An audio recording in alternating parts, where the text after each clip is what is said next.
Hay un valle en el centro de México donde la tierra parece respirar historia. A 50 kilómetros al noreste de la Ciudad de México, entre cerros bajos y campos de nopal, se levanta una de las ciudades más desconcertantes del continente. La luz del altiplano golpea las piedras oscuras de dos estructuras colosales que dominan el horizonte como centinelas petrificados. Entre ellas corre una avenida recta, ancha, interminable, flanqueada por plataformas ceremoniales cubiertas de estuco rojo. El aire huele a tierra seca, a polvo mineral, a algo que se siente en la piel como electricidad estática. Esto es Teotihuacán. Y lo más perturbador no es lo que se ve en la superficie, sino lo que se ha encontrado debajo. Este canal explora los misterios ancestrales de México, desde las selvas de Chiapas hasta los desiertos del norte, con rigor y respeto por la evidencia. Si este tipo de contenido te interesa, una suscripción ayuda mucho a que sigamos investigando. Lo primero que hay que entender sobre Teotihuacán es la magnitud de lo que representó. No se trata de un sitio ceremonial aislado ni de un conjunto de templos perdidos en la selva. Se trata de una metrópoli planificada, construida con una precisión urbanística que todavía asombra a los arquitectos contemporáneos. En su momento de mayor esplendor, entre los siglos III y VI de nuestra era, albergó a una población estimada de entre 125.000 y 200.000 habitantes. Para ponerlo en perspectiva, eso la convertía en una de las 6 ciudades más grandes del mundo antiguo, comparable en tamaño a la Roma imperial. Sus calles seguían una retícula orientada con desviaciones mínimas respecto al norte astronómico. Sus sistemas de drenaje canalizaban el agua de lluvia con una eficiencia notable, y sus edificios públicos estaban decorados con murales policromos que representaban dioses, animales, plantas y escenas rituales de una complejidad iconográfica extraordinaria. La Calzada de los Muertos, ese eje central que atraviesa la ciudad de sur a norte, mide aproximadamente 4 kilómetros de largo y 40 metros de ancho.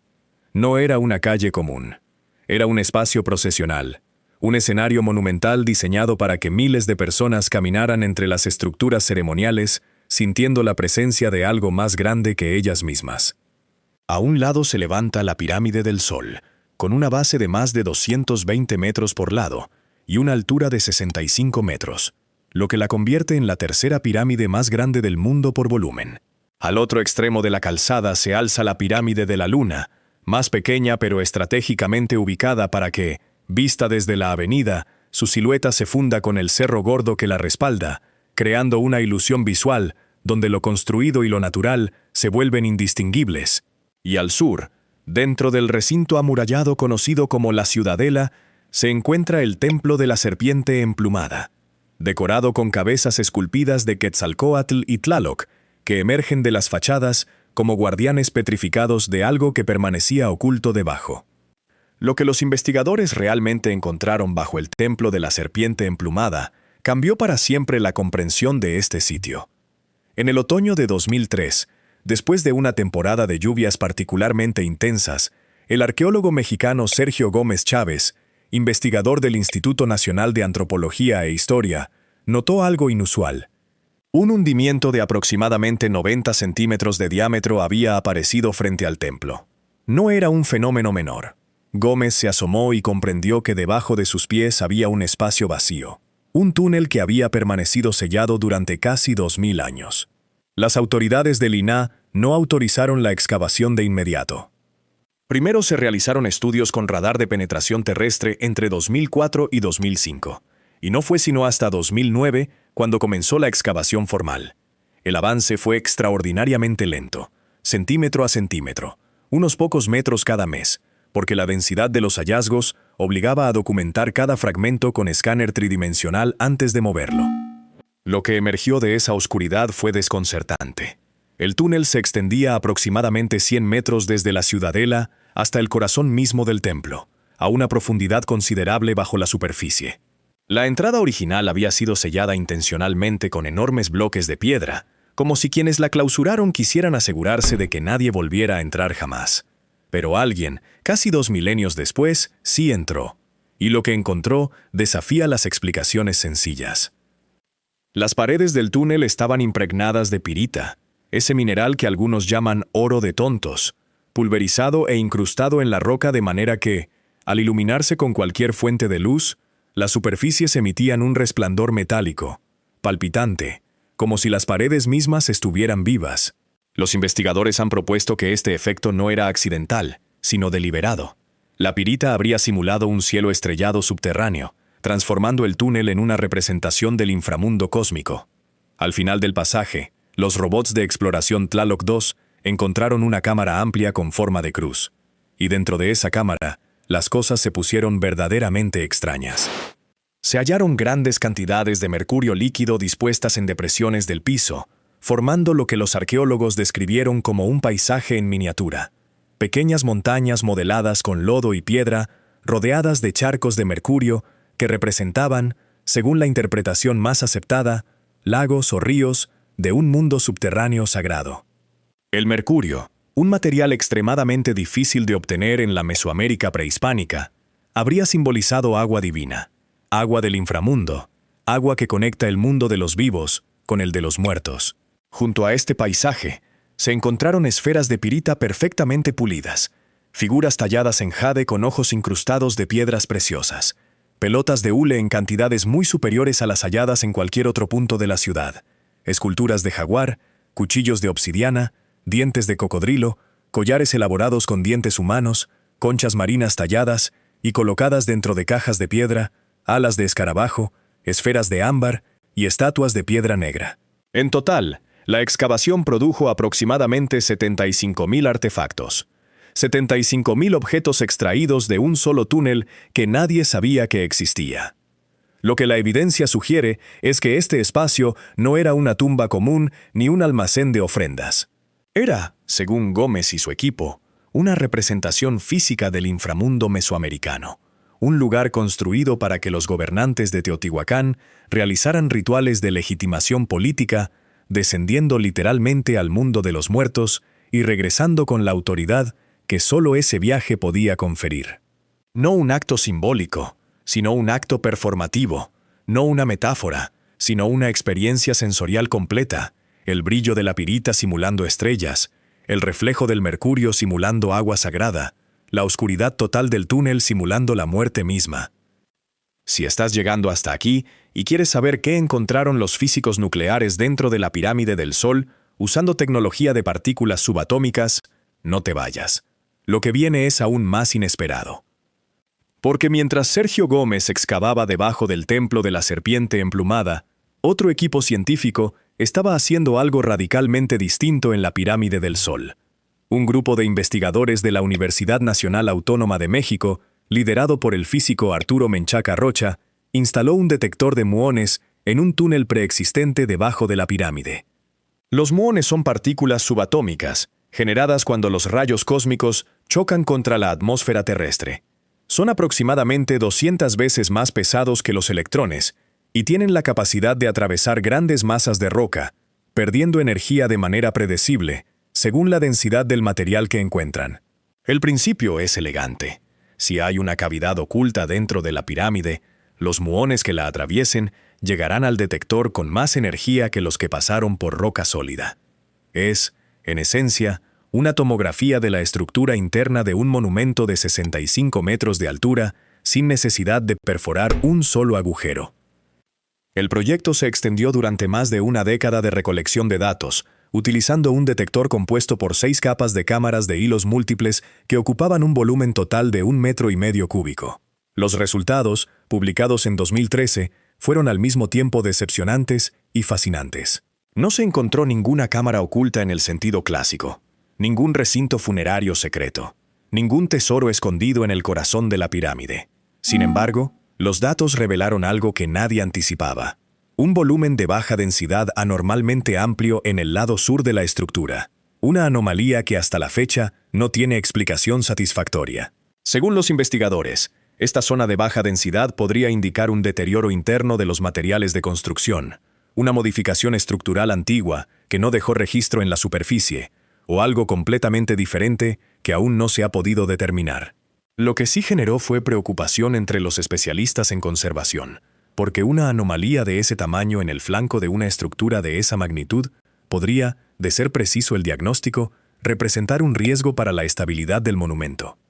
Menchaca aplicó posteriormente la misma técnica de muones para estudiar el interior del volcán Popocatépetl, demostrando que la tecnología desarrollada en Teotihuacán tenía aplicaciones que iban mucho más allá de la arqueología. Pero la pregunta sobre qué significa exactamente esa zona de baja densidad dentro de la pirámide del Sol sigue abierta. No se ha propuesto una hipótesis definitiva, no se han realizado excavaciones para verificarla físicamente, y el debate entre quienes creen que es un problema estructural y quienes sospechan que podría ser algo deliberado continúa en los círculos académicos sin resolución a la vista. Y aquí es donde la historia de Teotihuacán se vuelve verdaderamente inquietante.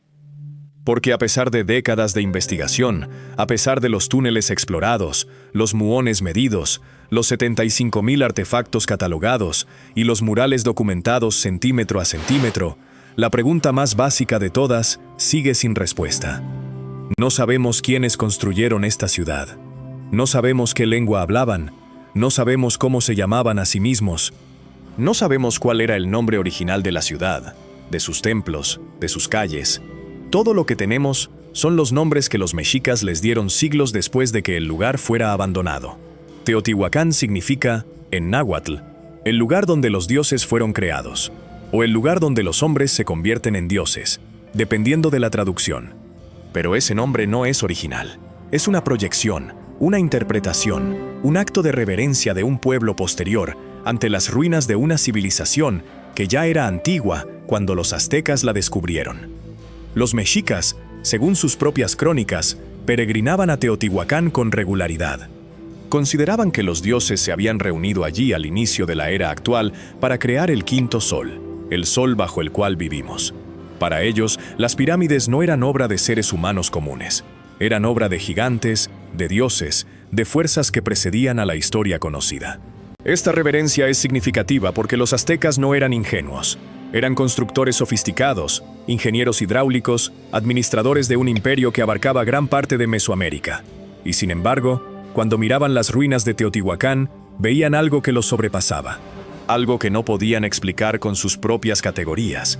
Y lo que resulta más perturbador es que, en cierto sentido, nosotros tampoco podemos. Lo que el registro realmente muestra es un vacío donde debería haber certezas.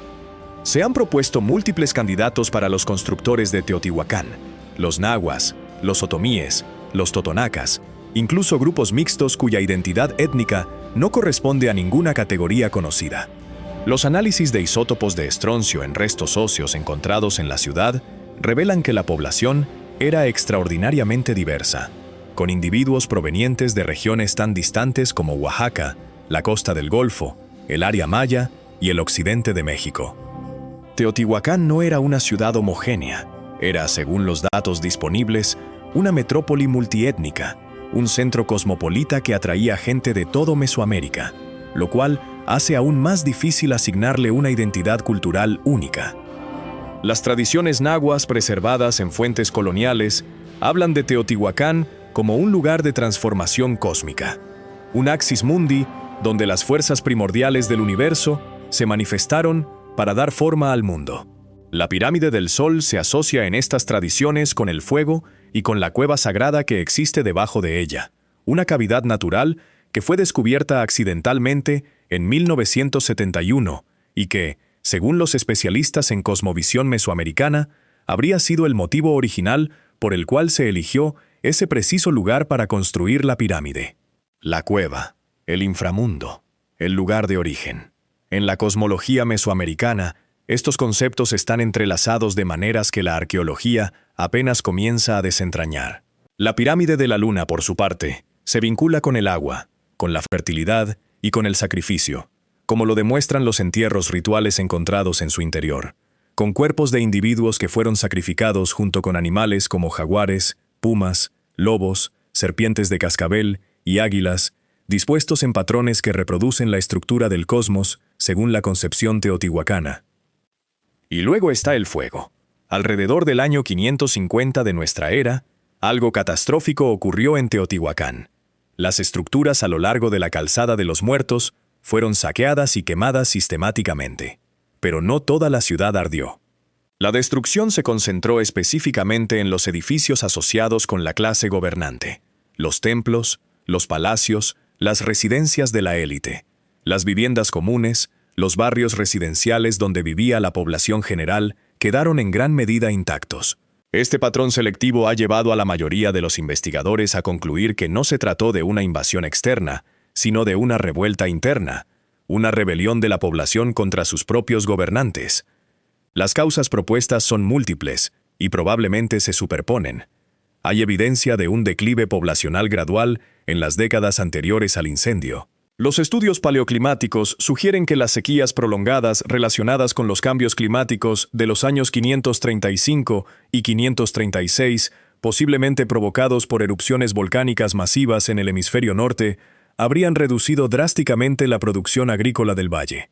Una ciudad de 125.000 o más habitantes depende de un suministro constante de alimentos.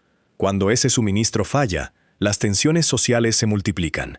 Y cuando la clase gobernante no puede resolver la crisis, según muestra la historia universal una y otra vez, la población dirige su furia contra quienes percibe como responsables. Pero hay otra posibilidad que algunos investigadores no descartan. El fuego en Teotihuacán no fue simplemente destructivo. En la cosmología mesoamericana, el fuego tiene un papel purificador, renovador, transformador. Quemar los templos de los dioses no es necesariamente un acto de rabia ciega. Puede ser un acto ritual, un cierre deliberado de un ciclo cósmico, una terminación sagrada de una era que había llegado a su fin. No sabemos cuál de estas interpretaciones es correcta. Probablemente la realidad involucró elementos de ambas: furia social y significado ritual, desesperación material y lógica simbólica, todo entrelazado de maneras que desafían las dicotomías modernas entre lo político y lo religioso. Lo que sí sabemos es que después del incendio, Teotihuacán no desapareció por completo. La ciudad continuó habitada, aunque a una escala enormemente reducida, durante al menos 1 o 2 siglos más. Grupos posteriores se asentaron entre las ruinas, reutilizaron algunas estructuras, dejaron sus propias ofrendas en los templos abandonados, pero la grandeza había terminado. La metrópoli que alguna vez rivalizó con Roma en población y que influía culturalmente en todo Mesoamérica, se convirtió en un pueblo entre ruinas, en un recuerdo que se iba diluyendo con cada generación hasta que solo quedó el mito. Y ese mito fue lo que encontraron los mexicas cuando llegaron al Valle de México varios siglos después. No encontraron una ciudad viva, encontraron un paisaje de pirámides silenciosas cubiertas de vegetación, calzadas invadidas por el monte, murales deslavados por siglos de lluvia y sol. Y decidieron que aquello no podía ser obra humana. Decidieron que era sagrado. Decidieron que era el lugar donde todo había comenzado. El reconocimiento de la Organización de las Naciones Unidas para la Educación, la Ciencia y la Cultura llegó en 1987, cuando Teotihuacán fue declarada Patrimonio de la Humanidad en la 11ª sesión del Comité del Patrimonio Mundial. La designación reconoce no solo la importancia arqueológica del sitio, sino su valor universal excepcional como testimonio de una civilización que alcanzó niveles extraordinarios de complejidad urbana, artística y cosmológica, sin que la historia haya preservado siquiera el nombre de quienes la hicieron posible. Las investigaciones del Instituto Nacional de Antropología e Historia continúan hasta la fecha. Los trabajos de conservación enfrentan desafíos enormes. La afluencia turística, que supera los 2 millones de visitantes anuales, somete las estructuras a un desgaste constante. La contaminación atmosférica proveniente de la zona metropolitana de la Ciudad de México deteriora las superficies de piedra y estuco. Los asentamientos irregulares en las inmediaciones del sitio arqueológico amenazan zonas que aún no han sido excavadas. Y el cambio climático altera los patrones de lluvia de maneras que afectan tanto la estabilidad de los monumentos como la preservación de los materiales orgánicos enterrados en el subsuelo. El INAH trabaja en programas de monitoreo estructural, restauración de murales, análisis de materiales y documentación digital que buscan garantizar que lo que se ha preservado durante 2000 años no se pierda en las próximas décadas. Hay algo que las cifras, los datos isotópicos, las tomografías de muones y los inventarios de artefactos no logran capturar del todo. Es la experiencia de estar ahí, de caminar por la calzada de los muertos al amanecer, cuando la luz apenas empieza a definir los contornos de las pirámides y el valle entero parece suspendido en un silencio que no es vacío sino denso, cargado, como si el aire mismo recordara lo que alguna vez ocurrió en ese lugar. Las tradiciones indígenas nahuas contemporáneas siguen reconociendo a Teotihuacán como un espacio de poder, un punto donde la energía de la tierra se concentra de maneras que la ciencia occidental apenas comienza a considerar como objeto legítimo de estudio. No se trata de misticismo ingenuo ni de turismo esotérico. Se trata de una relación con el territorio que tiene raíces de siglos, de milenios, y que merece ser escuchada con el mismo respeto que se le otorga a un artículo revisado por pares. Lo que Teotihuacán nos recuerda, en última instancia, no es solo lo que sabemos, sino lo que no sabemos. No es solo lo que hemos descubierto, sino lo que sigue oculto. Debajo de la pirámide del Sol hay una anomalía que no entendemos. Debajo del templo de la serpiente emplumada había un universo en miniatura, hecho de mercurio y pirita, que permaneció sellado durante casi 2 milenios. Y debajo de todo, debajo de las piedras, debajo de los túneles, debajo de las capas de ofrendas y ceniza, y tiempo acumulado, está la pregunta que ningún instrumento ha podido responder. ¿Quiénes fueron? ¿Cómo se llamaban? ¿Qué lengua murmuraban cuando descendían por esos túneles oscuros hacia el resplandor artificial de un cielo de pirita y un río de mercurio líquido? No lo sabemos. Y esa ignorancia, lejos de ser una derrota, es quizá lo más honesto que la arqueología puede ofrecer. La certeza de que el pasado es más vasto, más complejo y más extraño de lo que cualquier narrativa simple podría contener. Si este recorrido por los misterios de Teotihuacán te pareció interesante, suscríbete al canal y déjanos en los comentarios qué sitio ancestral de México te gustaría que investiguemos en el próximo episodio.